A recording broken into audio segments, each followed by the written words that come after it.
आपको लगता है कि जो आपने किया है, जिस तरह से आपने निकाह के ऊपर निकाह किए हैं, शरीयत का भी मजाक बनाया आपने, लोगों को भी लूटा है, पैसा लूटा है सारा, तो अल्लाह पाक आपको माफ़ कर देगा? तो पहले बंदे के साथ कितना अरसा गुजारा और कितना पैसा लूटा उससे? अरसे का तो मुझे याद नहीं है, पर उससे बहुत पैसा मैंने लिया है। कोई आइडिया? नहीं। कोई आइडिया नहीं? नहीं। ठीक हो गया।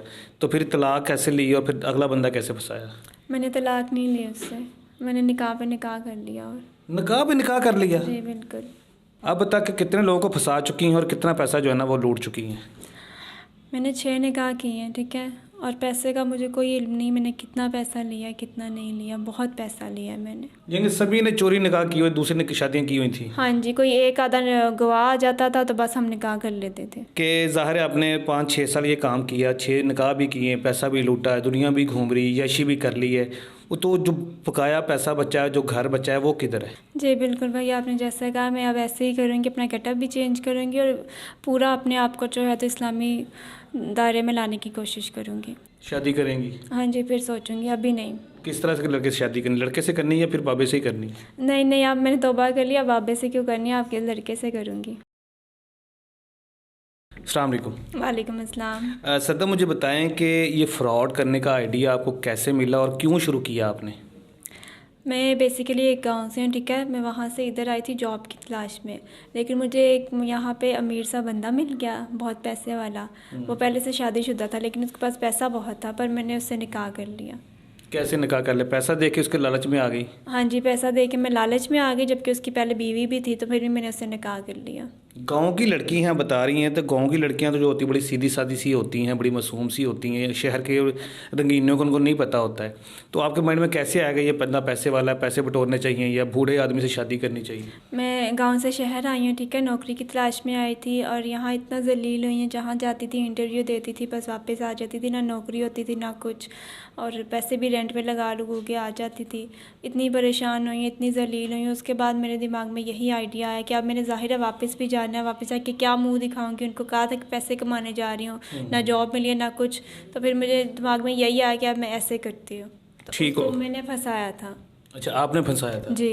अच्छा, ये मैं स्टोरी आपसे बाद में सुनूंगा। पहले आप ये बताएं कि जो गांव वाले लोग होते हैं वो तो अपनी बच्चियों को जो है ना वो घर से बाहर नहीं निकलने देते, तो आप गांव से शहर मनाया कैसे? घर वालों को कैसे पहुंची यहाँ? घर के हालात नहीं कुछ सही थे, तो बड़ा भाई कोई नहीं है, इसलिए जॉब की तलाश में मैं आ गई। घर वालों ने फिर इतना इशू नहीं किया इस बात पे। अच्छा, आप घर में सबसे बड़ी आप ही हैं? हाँ जी। ठीक हो गया। तो कैसे फिर इसे, जो पहला बंदा आपने फंसाया था, उसको किस तरह से अपनी बातों के जाल में फंसाया? क्या बातें हुई, किस तरह से वो माना? मैं एक मॉल में गई थी, ठीक है। वहाँ एक मुझे बंदा नज़र आया, उसकी बीवी भी उसके साथ थी। उन्होंने बहुत ज़्यादा शॉपिंग की, बहुत ज़्यादा बहुत ज़्यादा। मैं काफ़ी देर उसको नोटिस करती रही, देखती रही। वो अपनी बीवी को इतनी शॉपिंग करा रहा था, इतना घुमा रहा था, फिरा रहा था सारा। तो मैं उसको देखती रही। फिर एंड पे एक साइड पे मैं खड़ी उसको देख रही थी, उसने मेरी तरफ देख लिया, तो मैंने उसको इशारा किया, वो मेरी तरफ आ भी गया। मैंने फिर उससे नंबर लिया, यहाँ से हमारी फिर बात स्टार्ट हुई। ठीक हो गई। ये फर्स्ट वारदात थी आपकी? हाँ जी, ये मेरी पहली वारदात थी। ठीक है। तो फिर शादी तक और निकाह तक कैसे पहुंचे? निकाह बस ऐसे ही बातें करते रहे रोज़। तो कभी कहीं घूमने चले गए, कहीं खाना खाने, कभी वो मुझे शॉपिंग वगैरह करा देते, कभी क्या। तो फिर हमने निकाह का फ़ैसला कर लिया। ठीक हो गया। पहला निकाह आपने किया 18 साल की उम्र में? हाँ जी, वो भी उसके साथ जिसकी एक पहली बीवी थी। पहली बीवी थी। ठीक हो गया। तो आपके घर वालों को इस बात का इल्म नहीं था? नहीं, उनका नहीं पता। ठीक है। तो पहले बंदे के साथ कितना अरसा गुजारा और कितना पैसा लूटा उससे? अरसे का तो मुझे याद नहीं है, पर उससे बहुत पैसा मैंने लिया है। कोई आइडिया? नहीं। कोई आइडिया नहीं? नहीं। ठीक हो गया।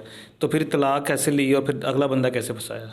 मैंने तलाक नहीं ली उससे, मैंने निकाह पे निकाह कर लिया। और निकाह पे निकाह कर लिया? जी बिल्कुल। ये कैसे हो सकता है? निकाह पे निकाह तो होता ही नहीं है। क्योंकि ना मैंने निकाह रजिस्टर करवाया था ना कुछ, और अगला निकाह मैंने ज़बानी निकाह कर लिया। अच्छा, ज़बानी के भी निकाह कर लिया? हाँ जी, और पहला निकाह मैंने ना रजिस्टर भी नहीं करवाया हुआ था। जिससे आपने पहला निकाह किया था, तो उसने नहीं कहा कि मैं निकाह जो है ना रजिस्टर करवाता हूँ? क्योंकि आज तो ऑनलाइन सिस्टम है, आईडी कार्ड भी रजिस्टर होता है, निकाह भी रजिस्टर होता है, हर चीज़ रजिस्टर होती है। नहीं, उन्होंने ऐसा कुछ भी नहीं कहा, क्योंकि मैंने कभी उनको मौका ही नहीं दिया ऐसा कि मतलब वो ऐसा सोचे कि हम इसको रजिस्टर करवा लें या कुछ भी। हमेशा बस बातों में उलझाई रखती थी, कभी क्या कभी क्या। तो मतलब उनका इस बात के माइंड ही नहीं गया कि हमें रजिस्टर भी करवाना निकाह। क्योंकि उनका माइंड यही होता था कि लड़की जो है ना वो छोटी उम्र की मिल गई है तो बस यही करनी है। हाँ जी, ऐसी बात। अब तक कितने लोगों को फंसा चुकी हैं और कितना पैसा जो है ना वो लूट चुकी हैं? मैंने 6 निकाह किए हैं, ठीक है। और पैसे का मुझे कोई इल्म नहीं, मैंने कितना पैसा लिया कितना नहीं लिया, बहुत पैसा लिया है मैंने। 6 निकाह, और हर निकाह के बाद दूसरा निकाह किया, कोई तलाक नहीं हुई किसी की भी? जी नहीं, कोई तलाक नहीं हुई। ठीक हो गया। तो फिर पैसे का भी आपको आइडिया नहीं कितना लूटा है आपने, तो पैसा कहाँ पे किया है, किसको भेजा है, कहाँ रखा है? 6 लोगों से मैंने निकाह किए थे, ठीक है। ठीक और है। पैसे का मुझे कोई इल्म नहीं, मैंने कितना पैसा उनसे लिया है। मेरा एक घर था और कुछ पैसा मैं शॉपिंग वगैरह पे उड़ा देती, कुछ इधर उधर आश्रम वगैरह पे जाके उड़ा देती थी, घूम फिर के कहीं कभी कौन सी कंट्री चली जाती थी घूमने फिरने सिर्फ, और कुछ पैसा जो था मैं अपने घर भेज देती थी। कितने मुल्क घूम चुकी हैं? कोई मुल्क नहीं छोड़ा मैंने। पूरी दुनिया का टूर कर लिया है? जी, मैं हर कंट्री में गई हूँ। तो वहाँ पे भाई जो जिनसे निकाह किया होता खर्चा सारा वही करते थे, वही पैसा लगाते थे? जी, उन्हीं का खर्चा आता था, सारा पैसा उन्हीं का लगता था। तो वहाँ पे जाके भी यही यशी करती थी या कोई काम शाम भी किया वहाँ जाके? नहीं, जस्ट घूमने फिरने जाती थी सिर्फ। ठीक हो गया। तो फिर ये किस तरह से माइंड में आया कि मैंने ये सारा कुछ जो कर रही हूँ वो गलत कर रही हूँ और मैंने जो है ना वो तौबा करनी है और ये सारा कुछ छोड़ देना है? पहले तो मुझे कभी ऐसा कोई ख्याल नहीं आया, ठीक है। मैं अपनी लाइफ में बहुत खुश थी, बहुत हैप्पी थी, सारा कुछ सही चल रहा था।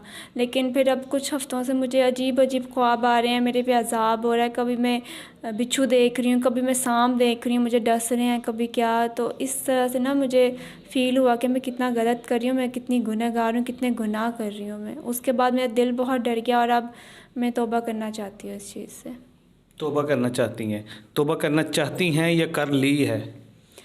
कर लिया, तभी मैं मीडिया पे आई हूँ ताकि मैं अपनी स्टोरी सबको बता सकूँ और मैं सबसे पूछ सकूँ कि इसका क्या हल है, मैं कैसे तौबा कर सकती हूँ इस चीज़ से। ठीक है। अभी आप तौबा कर लेंगी, सारा कुछ छोड़ देंगी, तो जिनसे आपने निकाह किए हुए हैं वो आपसे रब्ता करेंगे तो उनको क्या जवाब देंगी? वो नहीं मुझसे रब्ता करेंगे, क्योंकि सारे मतलब कोई भी ऐसा नहीं था कि जो हाली लड़का और सारे बड़ी उम्र के थे, तो वो नहीं रब्ता करेंगे। सबके अपने बीवियाँ हैं, सारा कुछ है। यानी सभी ने चोरी निकाह की हुई, दूसरे ने शादियाँ की हुई थी? हाँ जी, कोई एक आधा गवाह आ जाता था तो बस हम निकाह कर लेते थे। ठीक हो गया, ठीक हो गया। अच्छा सर, मुझे ये बताएं कि ज़ाहिर है आपने 5-6 साल ये काम किया, 6 निकाह भी किए, पैसा भी लूटा है, दुनिया भी घूम रही, यशी भी कर ली है, वो तो जो बकाया पैसा बचा है, जो घर बचा है, वो किधर है? मैंने सारा कुछ चैरिटी कर दिया। अब मेरे पास कुछ भी नहीं है, ना अपना घर है, ना पैसा, ना कुछ भी नहीं। अब मैं एक रेंट के घर पे रह रही हूँ बस, वो भी छोटा सा 1 कमरे का मकान है। सारा कुछ ही चैरिटी कर दिया? हाँ जी, सिर्फ इसलिए कि मैं तौबा करना चाहती हूँ इस चीज़ से। आपको लगता है कि जो आपने किया है, जिस तरह से आपने निकाह के ऊपर निकाह किए हैं, शरीयत का भी मजाक बनाया आपने, लोगों को भी लूटा है, पैसा लूटा है सारा, तो अल्लाह पाक आपको माफ़ कर देगा? मुझे पता है मेरा गुनाह बहुत बड़ा है, लेकिन मैं माफ़ी फिर भी चाहती हूँ, क्योंकि खुदा तो बहुत बड़ा, आपको पता है। तो मैं अगर सच्चे दिल से तौबा करूँगी तो मुझे पता है कि मुझे माफ़ी भी मिल जाएगी। दिन रात रोती हूँ, अल्लाह से माफ़ी मांगती हूँ, अपने गुनाहों की माफ़ी मांगती हूँ। तो इंशाअल्लाह मैं इसी तरह माफ़ी मांगती रहूँगी और अब मैं कोई गुनाह नहीं करूँगी ऐसा। चंद साल पहले तक आपके पास लाखों रुपए थे, याशी करती थी, सारा कुछ कर रही थी, आज एक किराए के घर पे रह रही हैं, आपके पास किराया देने के भी पैसे नहीं हैं, तो कैसा देख रही हैं उस लाइफ को और इस लाइफ को? कुछ भी नहीं, वो लाइफ थी तो बहुत अच्छी, पर उस लाइफ में सुकून नहीं था, वो एक गुनाह की लाइफ थी। लेकिन अब जब मैं ज़िंदगी गुजारूँगी उसमें सुकून, पैसा नहीं होगा लेकिन सुकून होगा और खुदा की रज़ामंदी होगी। पर उस ज़िंदगी में कुछ भी नहीं था, वो सिर्फ गुनाह था। चलें, ठीक हो गया। अब आप मुझे बताएं कि यहाँ पे गुजारा किस तरह से हो रहा है? काम शाम कर रही हैं, कोई जॉब शॉब कर रही हैं या? हाँ जी, मैंने अब एक जॉब स्टार्ट की है एक हॉस्पिटल में। ठीक है। रिसेप्शनिस्ट की, तो उसी से बस गुजारा कर रही हूँ। गुजारा कर रही हैं। आगे लाइफ में क्या सोचा है? कोई शादी करनी है, रियल जेन्युइन शादी जो रजिस्टर्ड भी होगी, और किसी की बन के रहना कि नहीं? नहीं, फ़िलहाल मैं जॉब कर रही हूँ, अपना थोड़ा कुछ बनाना है, उसके बाद देखूँगी। शादी करेंगी? हाँ जी, फिर सोचूँगी, अभी नहीं। किस तरह से लड़के से शादी करनी? लड़के से करनी है या फिर बाबे से ही करनी? नहीं नहीं, अब मैंने तौबा कर लिया, बाबे से क्यों करनी है, आपके लड़के से करूँगी। सदर, जैसे आप बता रही हैं कि आप पछता भी रही हैं, ज़मीर मुलामत भी कर रहा है, आपको तौबा भी करना चाहती हैं, तो अल्लाह पाक आपके लिए आसानियाँ पैदा करे, हम भी आपके लिए दुआ करेंगे। एक बात आपने और माननी है, आपने अपना जो है ना वो गेटअप भी थोड़ा सा चेंज करना है, कोशिश करें थोड़ा सा पर्दा करें, ठीक है ना, और जो इस्लामी लाइफ है उसके मुताबिक ज़िंदगी गुजारने की कोशिश करें, तो अल्लाह पाक आपको लाजमी जो है ना वो माफ़ भी करेगा, तो आपकी ज़िंदगी में आसानियाँ भी पैदा कर देगा। तो आप पर्दा करेंगी, इस्लामी लाइफ की तरफ आएंगी? जी बिल्कुल भाई, आपने जैसा कहा मैं अब ऐसे ही करूँगी, अपना गेटअप भी चेंज करूँगी और पूरा अपने आप को जो है तो इस्लामी दायरे में लाने की कोशिश करूँगी। चलें जी, हमारी दुआएं आपके साथ है। नाज़रीन, आपने गुफ्तगू सुनी है और आप सबसे मैं गुजारिश करूँगा कि बच्ची है, नई नई शहर में आई थी, परेशान थी, तो उस वक्त ज़ाहिर है आपको पता है कि छोटी उम्र में इस तरह के जो है ना वो आइडियाज़, इस तरह के जो है ना शैतानी दिमाग में जो है ना आते रहते हैं। तो गलती कर बैठी है, अब उसको पछतावा भी है, तौबा भी करना चाहती हैं, बाकी तौबा कर चुकी हैं। और जो पैसा इन्होंने लूटा था, जो भी मामला किया था, इन्होंने सारा चैरिटी कर दिया। इनके पास अब कुछ भी नहीं है ऐसा। तो आप सबसे गुजारिश है कि आप सब ने भी इनके लिए दुआ करनी है ताकि इसकी ज़िंदगी में आसानियाँ पैदा हों और अल्लाह पाक इस बच्ची को माफ़ फरमा दे। इजाज़त दीजिए, अल्लाह निगहबान।